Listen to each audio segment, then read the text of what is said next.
Throttle 1/4 inch in, mixture full out, standby battery down, hold and test for 20 seconds.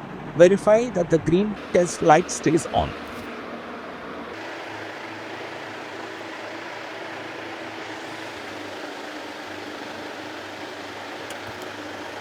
Standby battery up, that is on. Wait for PFD to initialize. The first screen is PFD and the next screen is MFD. Once the PFD initialize, check engine page. No red crosses. Check volts and amps. Everything is proper.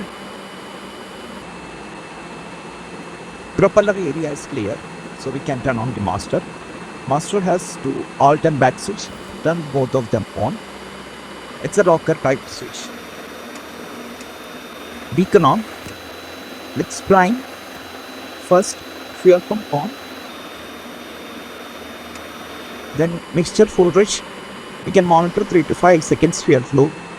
Mixture back to idle cutoff. Fuel pump off. Now let's start the engine. Bring the magnetos to start. When engine fires, mixture smoothly full rich. So our engine started. Let's turn on nav lights and then avionics on. Done.